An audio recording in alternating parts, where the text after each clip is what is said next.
All right, I think we are live now. Great. I'm just going to give folks a couple minutes to get logged in here on Discord or YouTube, LinkedIn, wherever you're following us, X.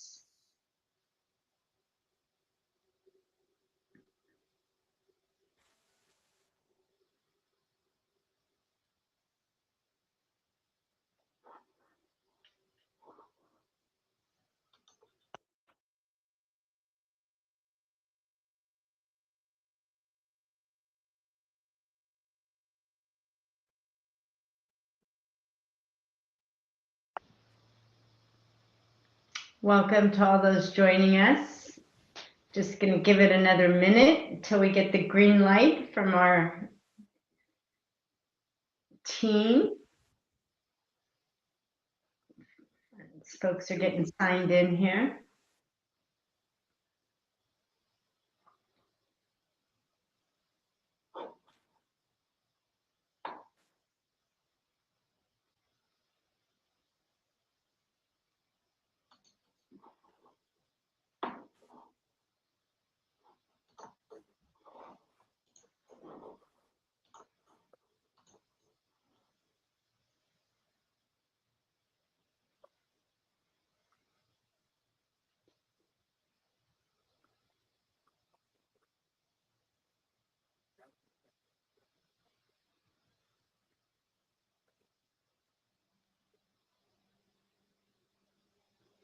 All right, hopefully folks are getting logged in to Discord or StreamYard or YouTube, X, wherever you're watching us from. Hopefully you can hear me. If not, please feel free to drop questions or comments in the chat if you're experiencing any trouble. And do a quick check with Mar and team. Ready to kick off?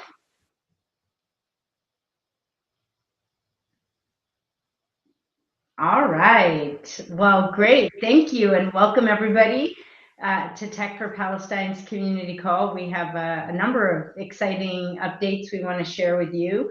Many of you are returning, so thanks for joining us again. For those of you that are new to the community, welcome. Tech for Palestine is a nonprofit tech incubator supporting pro-Palestinian projects. And we'll talk a little bit more about the types of projects we support and the impact we've had to date. We're super excited to have both new folks and returning folks joining us. The call is being recorded on T4P social media, and it'll be streamed live. We definitely encourage questions in chat, so feel free to drop them in wherever you're viewing us, and we have folks monitoring the chat, and we'll be able to respond to your questions real time. Today we have a few things we'll cover with you. We'll get an update from Paul Bigger, T4P founder.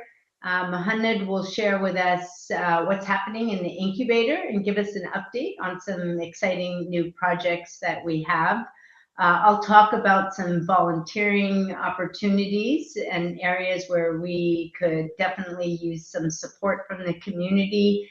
And Tom will talk to us about kind of what's happening in the news and some updates on the tech summit that we just had in the Bay Area.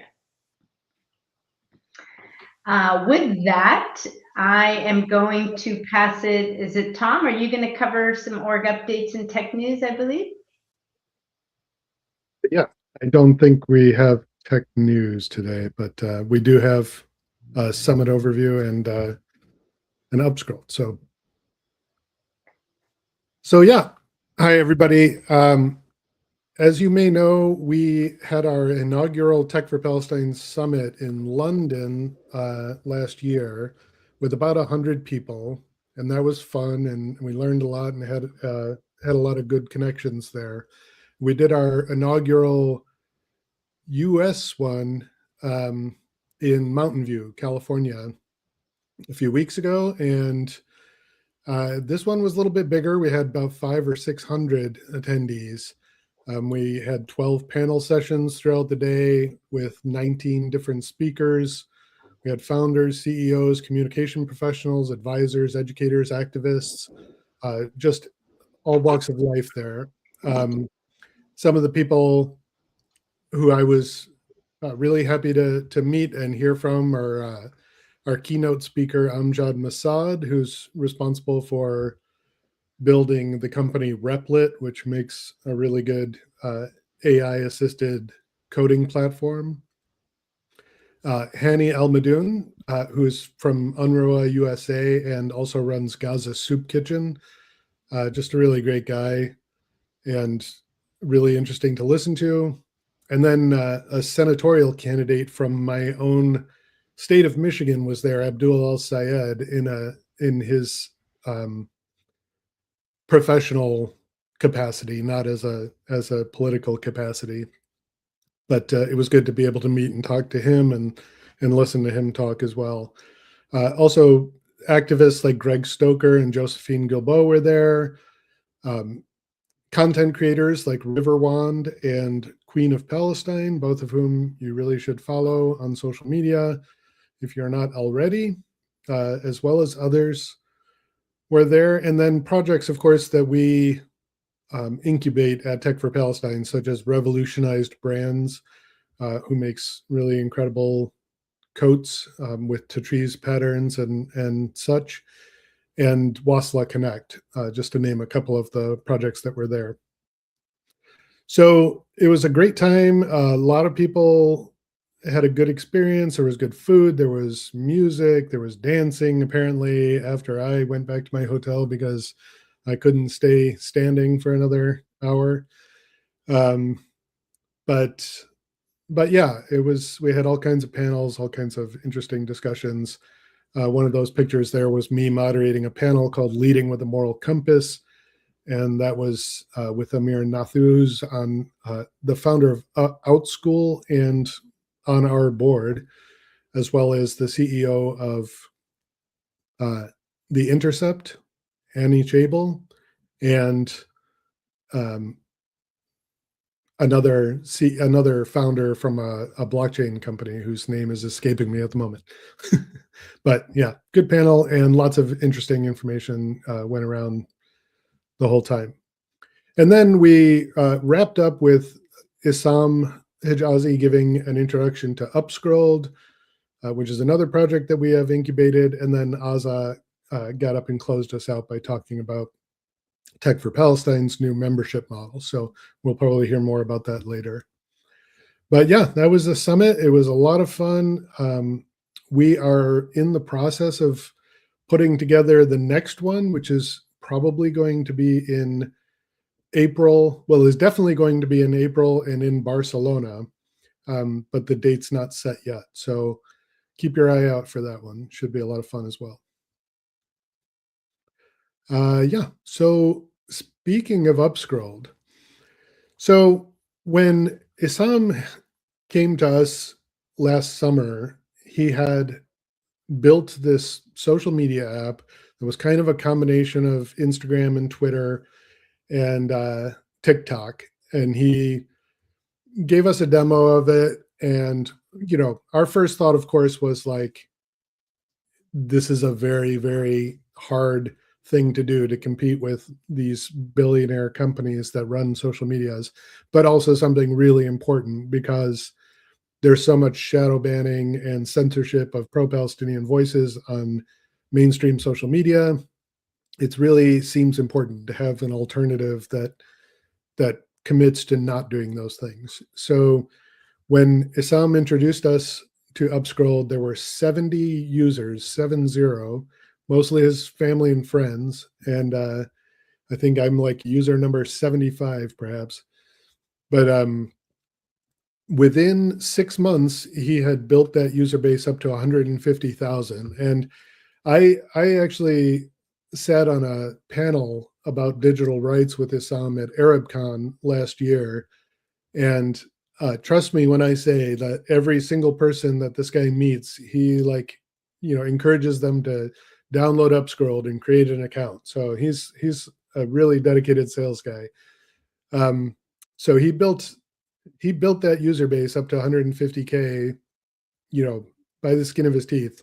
And then a few weeks ago, the TikTok sale went through. They spun off the US part of their business to a consortium run by Larry Ellison's Oracle private equity firm Silver Lake and Abu Dhabi based investment company MGX. And they just immediately started heavy censorship of anti-Zionist and pro-Palestinian content. And that inspired a couple or a few influencers to just get out there and really promote Upscrolled. And so I think it was a week and a half after the summit, Issam was on stage in Qatar at Web Summit, and he announced that they had surpassed 2.5 million users. So pretty incredible growth, going from 150K to 2.5 million in less than 2 weeks. So there were some technical glitches to be expected, some growth. A lot of this was, Issam building this on his own. So he's, building a plane as he's flying it now, because there's millions of users, lots of activity and participation, and it's just really, it's really great. So I think that's all I have immediately about Upscroll. But yeah, so if you're not already on Upscroll, download it. It's available on iOS and Android, and you can create an account and start leaving Instagram in the dust. So with that, I am going to hand it over to Mohamed, who's going to tell us about some of the new projects that have recently joined the incubator. Take it away, Mohamed. Awesome. Thank you, Tom. Just organizing my screen. And we do have a bunch of projects that have been onboarded to the incubator since we have last met. And this was, I think, the last time we presented projects was back in November. So since then, if I counted correctly, there's about 15 projects that have come onto the incubator. That's quite a number. So today we'll only be covering 8 out of those. And it's quite a diverse set of projects. I'm very happy after having taken a break to come back and read some of these applications. It's quite inspiring. So that said, let's start with the first one, the Palestinian visual arts created during the war. What I personally find interesting about art that is born out of struggle and pain is that it tends to communicate a stronger message that goes straight to the heart. It provokes us to care, or at least show interest in the cause that this art touches upon. So what is this project? It's creating an online platform to showcase the visual arts that is created by Palestinian artists since October 2023. The founder has gathered paintings, sketches, other forms of visual art from notable artists, whether they are in Gaza, they are in the West Bank, or in the Palestinian diaspora. The founder will not just stop at a website. This sounds like a simple idea, might be just bland, boring, a website with some artwork, but they will go on to organize exhibitions, physical exhibitions throughout the world, publish the artwork as a book, and drive a marketing campaign that gathers writers, artists, and it intends to get global audiences to appreciate the Palestinian struggle and culture, and what he calls the therapeutic process of using art as a means of expression. The founder is an expert on public policy, sustainability, and everything ESG. So it pays off to be interested in the arts on the side. And the project is still in its early days as a concept. The next one is canine legal action. Um, some of the most horrifying stories that we've heard about during the or since the beginning of the genocide um, had involved dogs essentially, and Zionist trained canines have terrorized, maimed, even raped Palestinian prisoners, children, and elderly women, and in one case there was a special needs young man.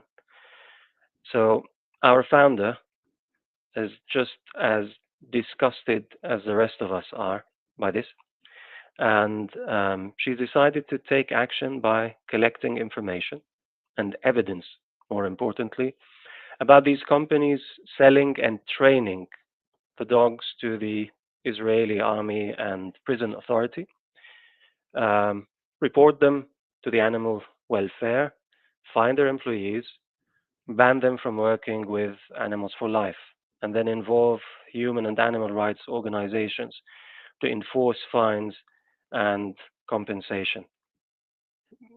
Something I enjoyed about reading this application is you feel the rage build up as you read through it, and it like there's this sense of I will find you and I will kill you in the text, and it really embodies what the founder is trying to do.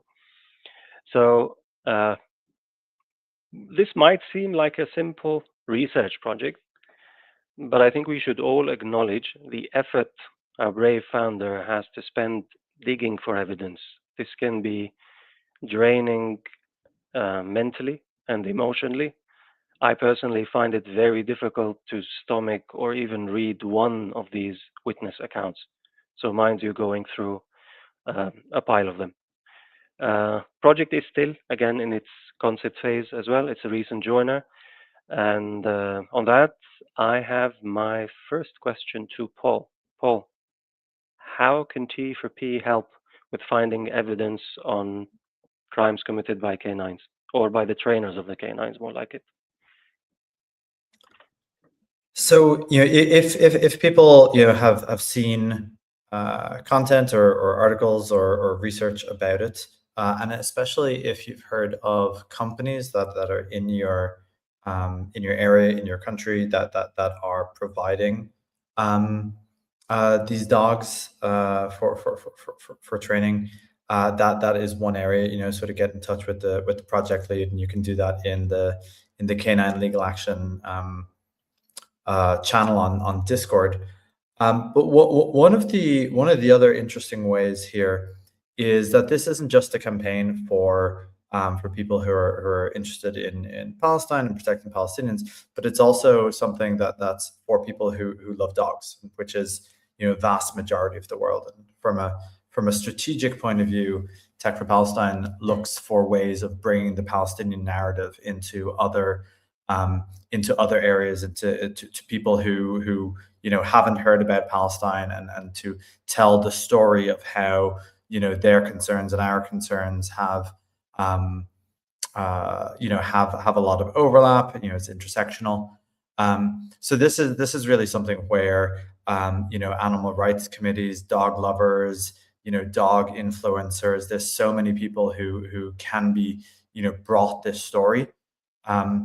So if you are connected to those sort of people, if you are part of animal welfare societies, or know animal influencers, or that sort of thing, that's another way that we would love to get in touch, and be able to do collabs, build support through those communities. Thank you, that Paul. I think it's something that every human being can sympathize with.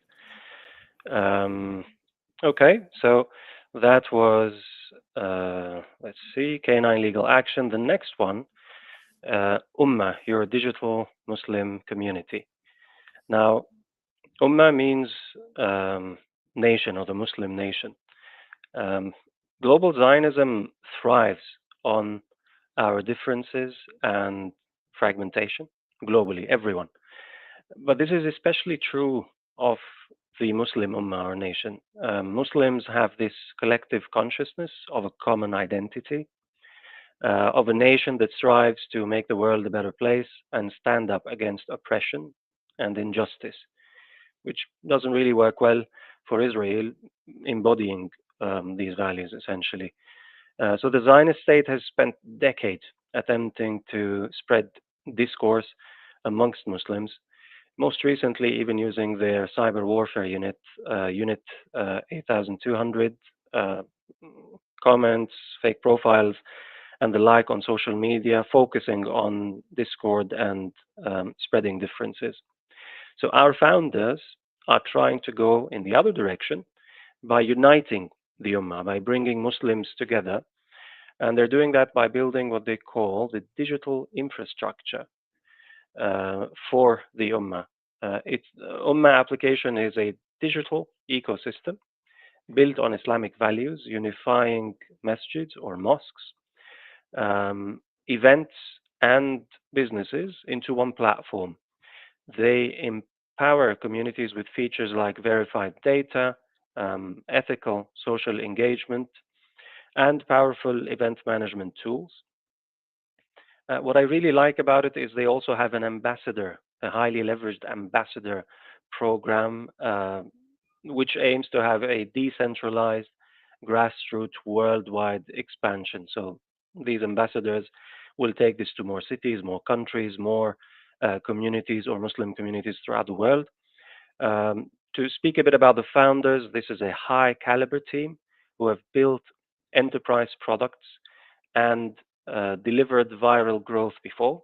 So you know what they're doing. It's not the first time that they've built a capable product. And this is launched. So you can go ahead and check it out on theummah.io or on any of the app stores. So far, they have more than 1,000 downloads and active users globally. So I really like a project that is already launched and you can feel it and touch it. That said, Paul, this sounds like the perfect database for Big Brother, right?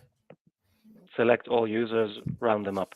So what's the level of consciousness that our founders have around security, and what controls do they have in place? So it's interesting because we see a lot of projects that are in the sort of general category of by Muslims for Muslims, and the it kind of makes sense because Zionists are targeting Islamophobia as one of their major sort of messages at the moment, in terms of turning turning people against the Palestinian cause. Well, if they can turn them against Muslims and Islam, then that's kind of like part of the strategy. So I would say specifically to what you're asking, the Muslim community I think knows an awful lot about how these sort of things can be weaponized. Every Muslim founder that I've met, and sort of like tech Muslim communities tend to be pretty well versed in sort of the most security that they can do. Fundamentally, one of the challenges of community applications, though, is that fundamentally to be a community, you have to actually be connected to people, and you have to create those connections to people. So I think there is sort of like one of those big trade-offs, and truly that's what they want, right? They want you to hide and to not work together. Yeah. All right. Thank you for that, Paul. And all the luck to the team in making sure that this is a secure application. Moving to the next one, bias proof. I have to acknowledge the founder is far smarter than I am. So I'm going to read what they wrote word for word. I really like the way they describe the project. There's nothing I would change about that. So this is a media bias app highlighting tool for deterring the users from blindly reading articles from biased media sources. It analyzes the news articles on the fly, runs deep search on them, finds affiliations and motives that explain the basis for bias, and can run fact checking to dent the credibility of these articles before a user reads it. The best thing about this kind of application is what I do every morning when I'm going through my news feed is I would look at the story from 5 different angles, right? We can no longer trust any single news source and have to form our own opinions. I think the last 2 years or more than 2 years have even taught us more lessons in this direction. This application leverages the power of AI to do that research on our behalf. So AI using or being used for something good, whether it's on the Palestine issue, whether it's on any other topic. This is a tool that can be helpful for, I think, millions who are interested in news but want to make sure that they don't get swayed in one direction or the other by the mainstream media outlets. Now, in terms of the medium of delivery, because this is still a concept, this can be a browser plugin or an app. The founder is still doing their research, considering that. The founder is an AI engineer who actually started this as a pilot that they used personally and are taking it from there to something that benefits all of us, hopefully. Uh, Gets me to think immediately about NewsCord, Paul. Um, Quite similar. In your view, what are the key differentiators? And let me help you out. There's been a world in difference in Gen AI since NewsCord. Has that manifested in any way in the features or in the differences between the two apps?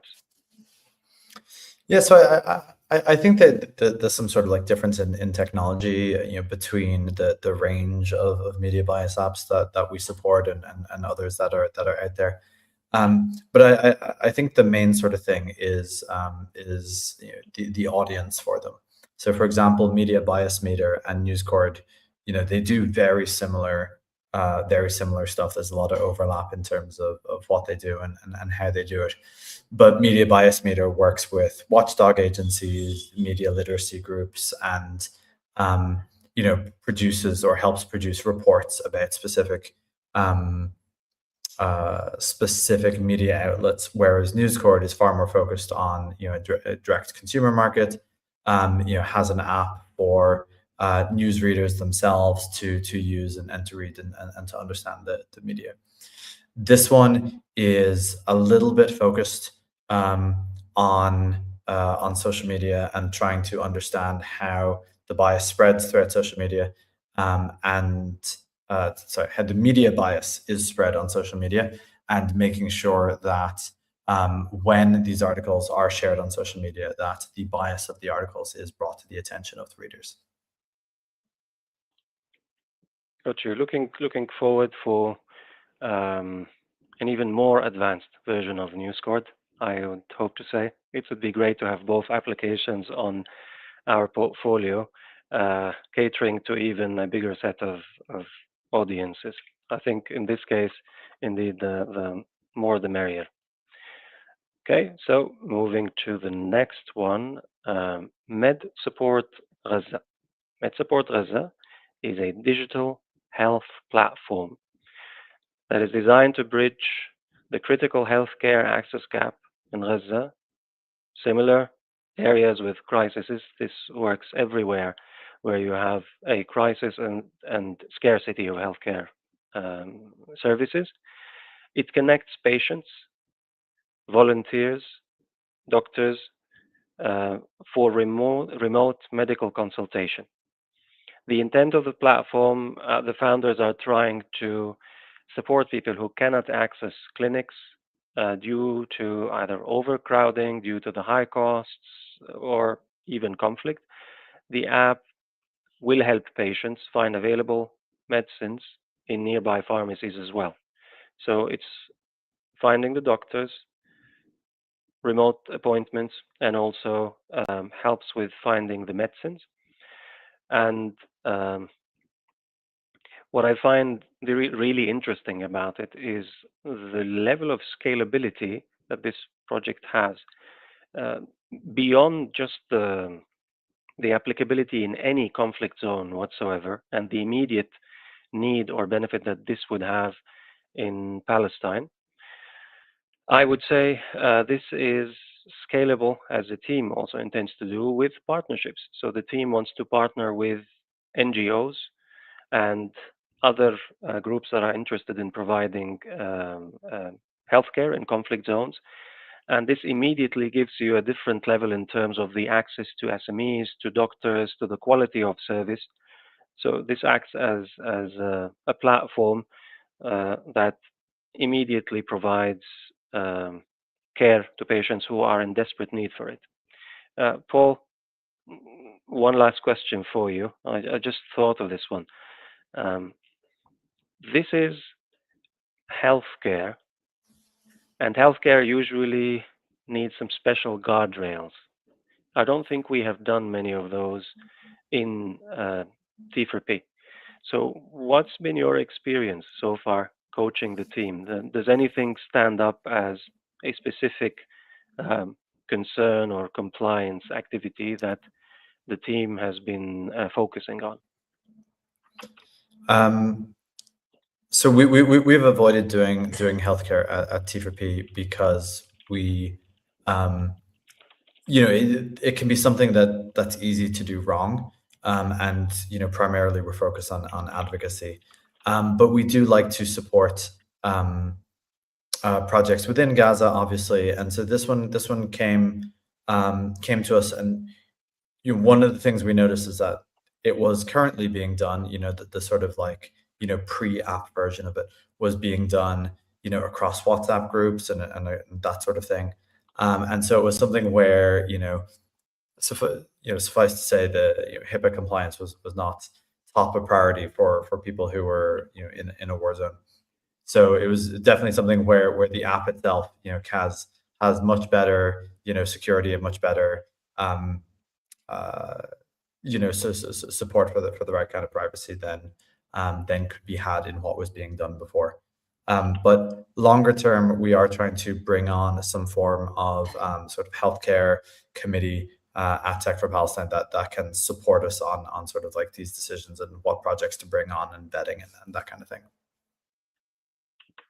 Yeah, thank you. Looking forward to seeing Med Support as a major success. And I guess this kind of project, the faster that we bring it to life, the more volunteers it is, the more partnerships, the better and the immediate impact that we can have on the lives of Palestinians. I'm thinking also people in Sudan and across the world where there is a conflict.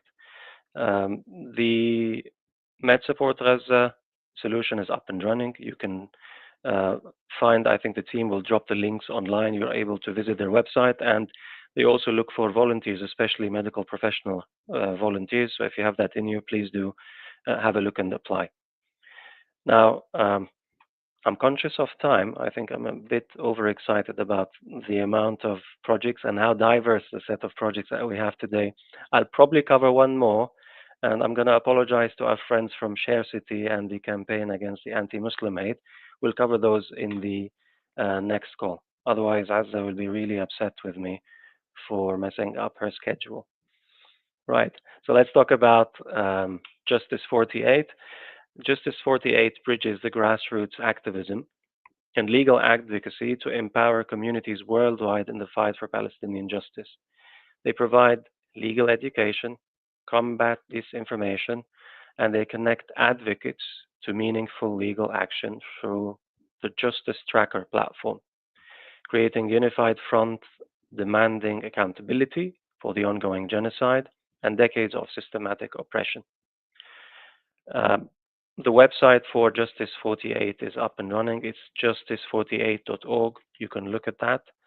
And the founder profile is quite impressive. Someone who's fled Egypt, migrated because of his activism, and has worked heavily on combating anti-migration narratives, who's focused on human rights and advocacy in general for decades. So they bring their experience and their energy into this project. So just keeping us on time, that is Justice 48 for you. I want to remind everyone about the incubator, all these amazing projects that you saw today. If you think you have a similar idea, a similar concept that you can transform or you want to transform into a reality, the T4P incubator can help you, whether with coaching, whether with guidance, whether with connecting you to SMEs. We run multiple sessions of office hours a week, and we can even support you with things like bootstrap funding to keep things started, and volunteers. And volunteers is the keyword where I hand over back to Azza. Thank you, everyone. Thank you, Mohammed. I would never be mad at you. But thank you. Great projects, and yeah, just lots of exciting stuff and lots of ways you can get involved. And we'll talk about some of those ways next. So, as Mohammed mentioned, several of our projects, we're at over 80 now. There are always different needs, very specific roles and expertise that projects need. I'll highlight just a couple here, but I encourage you all to check out our website and check out the open positions for volunteering for the full list of roles and projects where we have need. So the few that I'll highlight, this is just an ongoing need for video editors, motion designers. We have several projects, including T4P's internal team, where this expertise, as well as social media, generalist manager expertise is in demand. So if you have these types of skills, please feel free, and you have the time, please reach out to us and let us know. Check out the different projects. If there's a project you're interested in, let us know that. If it's just put me to use wherever you can use me, let us know. But yeah, we will continue to have needs for social media, digital marketeers, video editors, and so on for our projects.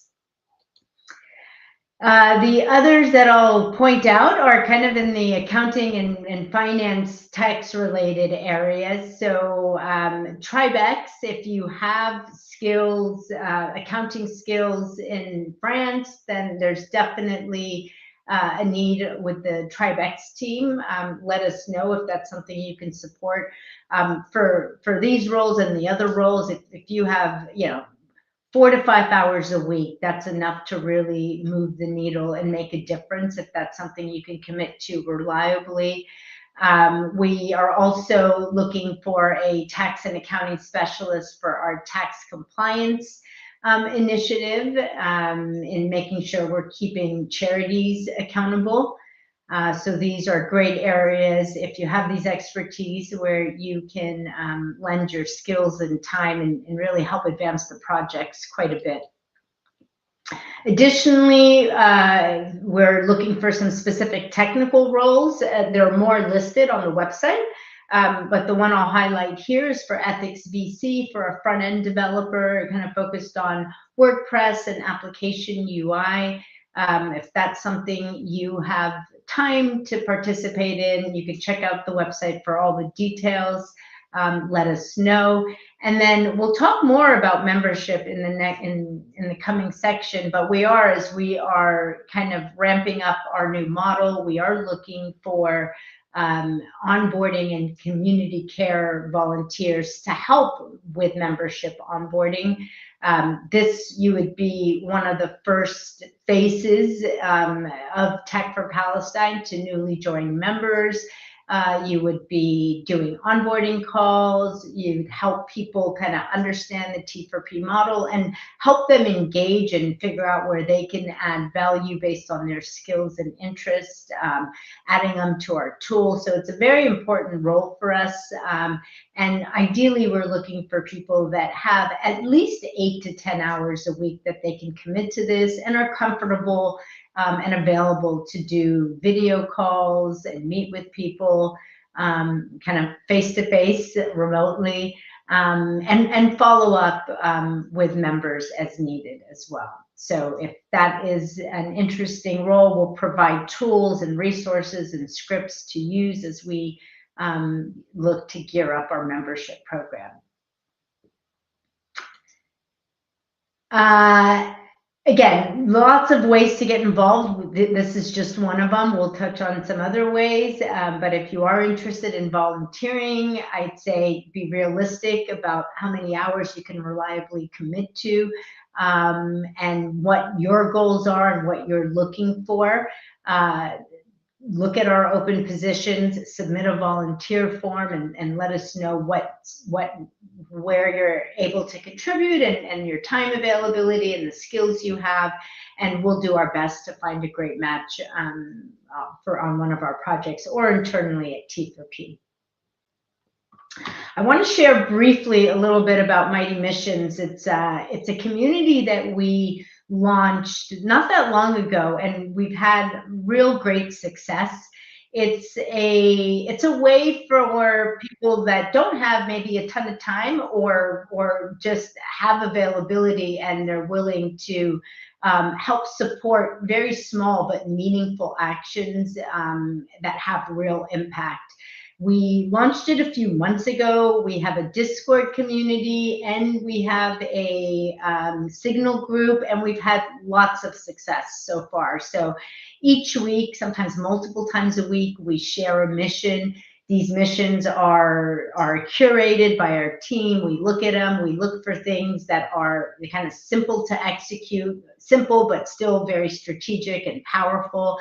Don't require a lot of skills, don't require a lot of experience, don't require a lot of time. Really something that anyone can do immediately or when they have time, or for projects or ideas that they're interested in.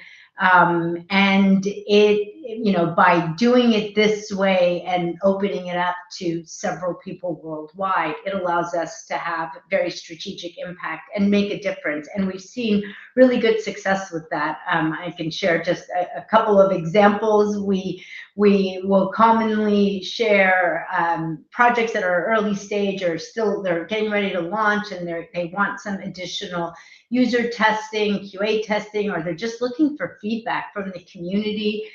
We've been able to really mobilize a team of people very quickly, identify bugs and issues, add meaningful feedback that really helps support a more successful launch when we do go live. It's a great way to also learn about some of the new things that are coming in advance. You get to test it out. You get to check out what folks are working on, and you're working directly with the project leaders themselves as you are providing, valuable input or helping us get the word out about something like Upscrolled or apps that are already live. So I encourage you guys, check out Mighty Missions if you haven't already. It is, like I said, these are simple things you can choose to do or not, depending on your availability and time. But you will get, a couple times a week, ideas of ways you can directly take action and do something meaningful. With that, I want to transition back to Paul to talk about our new membership model. Lots of exciting things happening here. And so, Paul, I'll give you the floor. Thanks, Aza. And I mentioned this a little bit last month, where we were starting to look at our membership model, and we were sort of like testing things out. So the primary problem that we've had with getting people involved into the movement is how, we had this volunteering model where you would apply, and we put you in a database, and then we'd reach out when some of the projects needed you. And this had a lot of limitations, and so we've been thinking about how do we want to enable all the people who have wanted to get in touch. And often people would send us messages saying like, I signed up to volunteer 6 months ago or a year ago, and you haven't reached out to me. So we're trying to flip things around a little bit, and we're switching it to where if you apply to be a member. And member means, we can do a little bit more than just sort of, volunteer. There's a component of, representing, when T4P speaks, now all of its members, we sort of represent in a little bit of a way. But when you sign up as a member, you also get put onto, well, you get handheld into some work to do for the movement. So, that can be advocacy work, and for the most part, we want people to be doing advocacy work. It can be helping one of the projects. It can be joining. We're building a ton of committees internally at Tech for Palestine to both do the sort of incubator work of supporting projects, as well as the all these new advocacy initiatives that we want to kick off. And that's kind of the idea of it. By leveraging all these folks who are trying to get involved and who have been trying to get involved, we can do a lot more work, and particularly work that touches a lot more on the tech industry and those kind of changes. So the membership model overlaps strongly with the committee model, where we're switching things around, where there will be there are already dozens of committees, and there will be hundreds of committees. And a committee is just it's just a small, very specific unit of work. So there's committees, for example, we are creating a committee. We haven't actually done it yet. For example, to reach out to tech companies and ask them for discounts for Palestinian startups. So that's kind of like one example of the many, many things that we want to do to get the tech industry more sympathetic to Palestine, more focused around liberation and helping Palestinian economy and Palestine advocacy.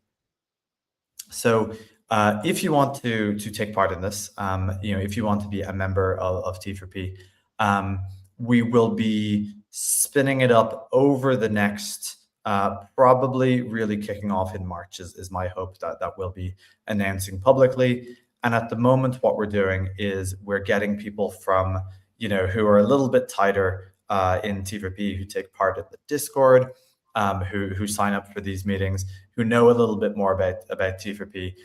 We're trying to get you in the door first so that the things will go a little bit smoother. So if you want to join, you can go to techforpalestine.org/membership.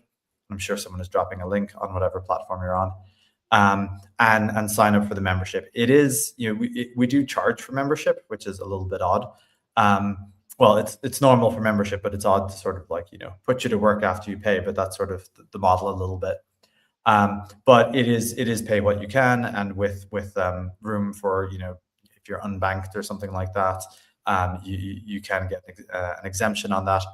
And the idea is very much have motivated people come in, and we will get you on a call, and we will try to figure out where we can leverage your skill set, what committees we can get you to take part in, maybe what projects can we get you to join, that sort of thing, based on your time, your availability, and how you want to get involved. So go on, sign up as a member, fill that out, and hopefully we will get to you at the front of the list over the next couple of weeks, or in March, where we'll be doing it in more earnest and a little more at scale.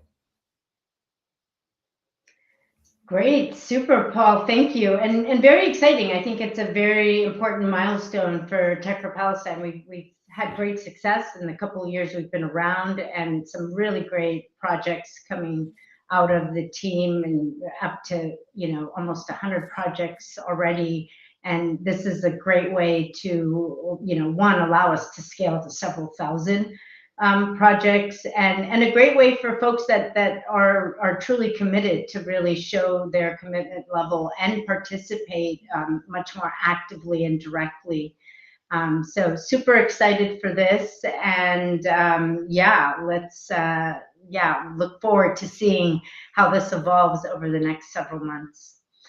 So lots of other ways to get involved. I mean, membership's definitely one. And for those that may not have the time but want to support our work, we are a nonprofit and we do accept donations. Donations, I mean, this work goes directly into helping fund all the different initiatives we have and provide things like Mohammed said, bootstrapping, project leaders, the ability to provide grants to cover just basic costs of infrastructure. Oftentimes our leaders are coming out of pocket on getting their things to market. So these donations really matter and they really help out quite a bit.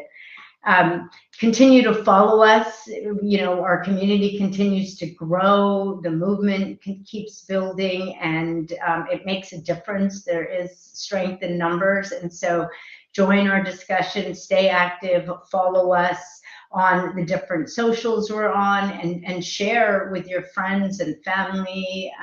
Just help get the word out about Tech for Palestine. So before I wrap up quickly, I've just paused to see if we have any questions we want to cover.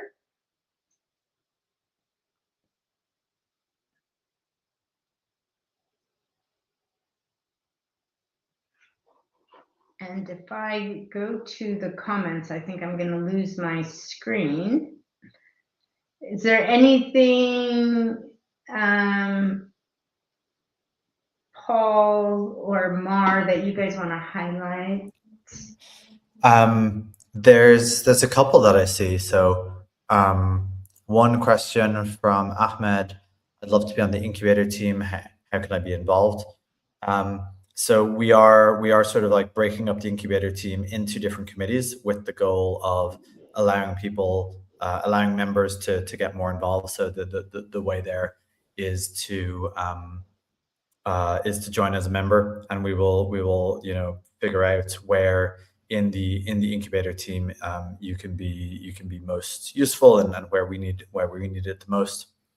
And then this other question I see from Solana: do you have a vetting process for volunteers to ensure they aren't there to sabotage? We do actually. That is something that we have been putting together at the moment as part of the membership thing. So we're looking for do we actually know who these folks are, and how they have been involved in the movement before. Do they know other people from the movement? Can people vouch for them? Those are some of the questions that we'll be checking. It's not those aren't either or. We're looking for sort of a holistic view of someone, and then there are also places where you can support, even maybe not if you're completely unverified, but if no one knows you, for example. There's different layers of security that we'll be doing. It doesn't take a whole lot of security for someone to be able to, for example, support Upscrolled by sharing it on social media. So we'll be careful of different people's different ability to be public or to be known or to be identified. We've done quite well with that in the past, so we'll be continuing. Hey, as I've noticed a few questions on LinkedIn, just some simple guidance. Several people wanted to contribute to some of the projects. So if you go to the techforpalestine.org website, get involved, join our Discord community. There you can find a channel for each of the projects, and you can interact directly with the project owner. There are plenty of other ways to be involved, but if you want to talk to project owners or contribute or collaborate with a project owner, you can directly speak to them through Discord. Yeah, thank you, Mohammed, for pointing that out. It is a great way to really get plugged into our projects and collaborate with communities and projects you're interested in. Great. Any other, and I'm sorry, I can't see all the questions, so I'm relying on the team to help. Are there any other questions we want to answer for anyone? One that I see here: how about private crowdfunding to support new tech? I mean, in essence, that is what donating to Tech for Palestine is. So please feel free to donate or to become a member. which sort of same thing. So very much appreciated.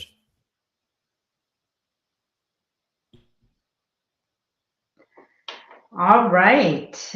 If there are no other questions, then I'll wrap up and just say thank you all for joining us, for staying part of the community, and thank you to the community team for helping us host this and managing all the behind the scenes. If you guys have any questions or feedback about this session, the format, anything, please don't hesitate to reach out.